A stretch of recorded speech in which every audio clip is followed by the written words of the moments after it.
Spare. VHR. VHR. It's in the game. Well, you might wonder, what does VHR stand for? Does it mean Veronica humps regularly? Or Vatican has religion? Perhaps it means very hard rogering. Or Vince's hairy ring piece. Or very horny rogue. Or perhaps vapid, horrid Rachel. Quite apt. No, it's none of those things, which I'm sure you're absolutely staggered. It means very high readiness. And Harry is going to tell us a bit more about life in the army and facing very high readiness. Apparently after the attack, there was some talk about pulling him off the battlefield.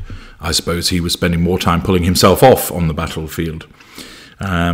He didn't want to be pulled off the battlefield. It was too awful for him to contemplate. He therefore got into the rhythm of his job. He had a rigid schedule. He'd have 2 days of planned ops and 3 days of very high readiness. In other words, sitting around in a tent. He then basically describes what the VHR tent was like, and apparently had a feel of a student room at university. Well, having been to university myself, I don't recall sitting around in a room at university and thinking, feels like I'm getting ready for a battle here, feels like I'm on a battlefield, but there we are. He makes reference, however, to the collegiality and the boredom and the mess. He describes what it's about and describes what the lads are doing and the various things. And he mentions that the alarm to tell them that there was something that needed to be addressed was a telephone. And it was red, plain, with no buttons, no dial, just a base and a handset.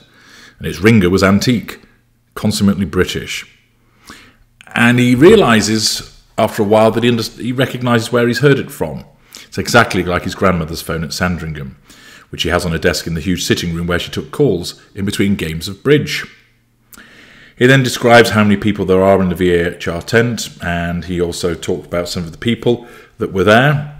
And when the phone would ring, 3 people would drop everything and bolt for the Apache while the 4th would answer the phone and gather details of the op. Was it a medivac? He helpfully explains to us that means medical evacuation. A TIC, no, not taken into consideration, but troops in contact. And then they'd fire up the aircon in the Apache, strap on the harnesses and body armour, and away they'd go.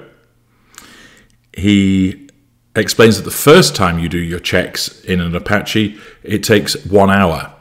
By the time he'd had a few weeks at Camp Bastion, he got it down to 8 minutes. And the helicopter would be full of fuel with a full complement of missiles, plus enough rounds to turn a concrete apartment into Swiss cheese. And he then remembers clearing Bastion's sandbag walls with inches to spare, not flinching, and he knew that there was things to do. And he recalls on this occasion that a warning light came on, which meant that they had to land immediately, meaning they would have to put down in Taliban territory. It made him think about Bodmin more. And then he thought, well, what about just ignoring the warning light? But instead they decided to turn around, and he explained that Dave was turning them back to go to Camp Bastion. Harry explains he felt cheated. He wanted to crash, and he wanted to risk being taken prisoner as well. He then states, ours not to reason why, as Flea's great-granddad said, or Tennyson, whoever. The point was, unto the breach, quite a mixing up there of history.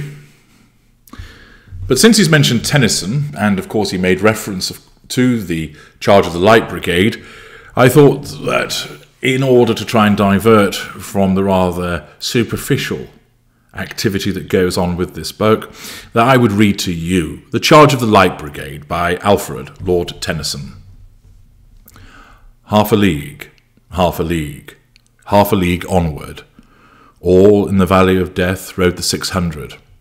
Forward the Light Brigade, charge for the guns, he said. into the valley of death rode the 600. Forward the light brigade, was there a man dismayed? Not though the soldier knew someone had blundered. Theirs not to make reply, theirs not to reason why, theirs but to do and die. Into the valley of death rode the 600. Cannon to right of them, cannon to left of them, cannon in front of them, volleyed and thundered, stormed at with shot and shell. Boldly they rode and well into the jaws of death, into the mouth of hell rode the 600. Flashed all their sabres bare, flashed as they turned in air, sabring the gunners there, charging an army, while all the world wondered. Plunged in the battery smoke, right through the line they broke, Cossack and Russian reeled from the sabre stroke, shattered and sundered. Then they rode back, but not the 600. Cannon to right of them, cannon to left of them, cannon behind them, volleyed and thundered, stormed at with shot and shell, while horse and hero fell. They that had fought so well came through the jaws of death, back from the mouth of hell, all that was left of them, left of 600. When can their glory fade? Oh, the wild charge they made, all the world wondered. Honour the charge they made, honour the light brigade, noble 600. The Charge of the Light Brigade by Alfred Lord Tennyson. And now more of Spare. Harry relates he never got over how fast the Apache was.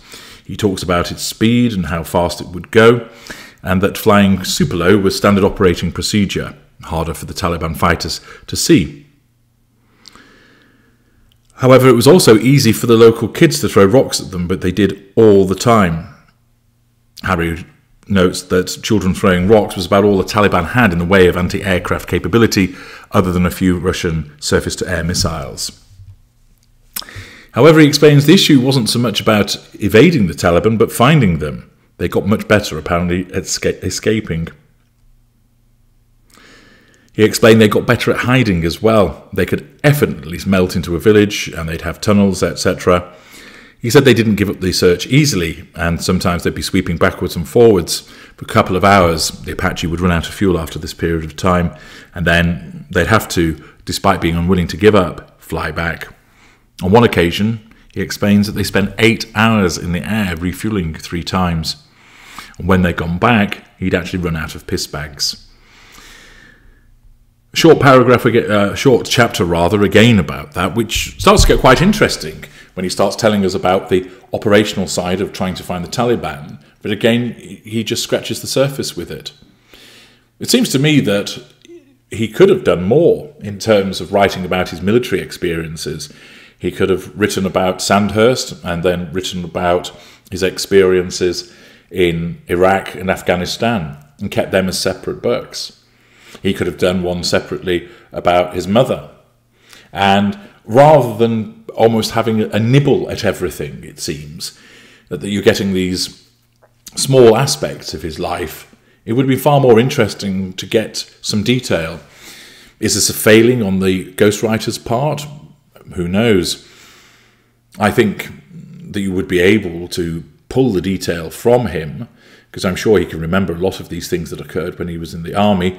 And of course, if you had a military consultant also, they could fill in more of the detail on the procedural side of things as well to jog his memory. It's not uncommon for people to have that type of consultant alongside them to help jog the memory, etc. And I think that would make for a much more interesting read.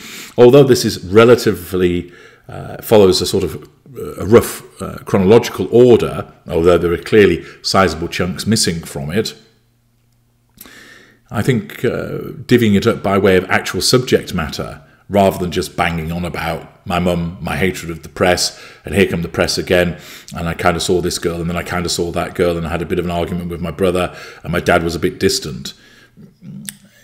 A lot of this gives you the feeling of having a Chinese meal. It's all right, but then you soon feel hungry again. And that's the clear impression I'm getting from having to wade through it myself. Anyway, that's the observations there. Next chapter is Pull the Trigger. What's interesting as well is not so much about Harry's wife in the recent chapters, that her presence doesn't appear to have been felt so much when he's talking about matters military. Not a bad thing, really. On with the next chapter.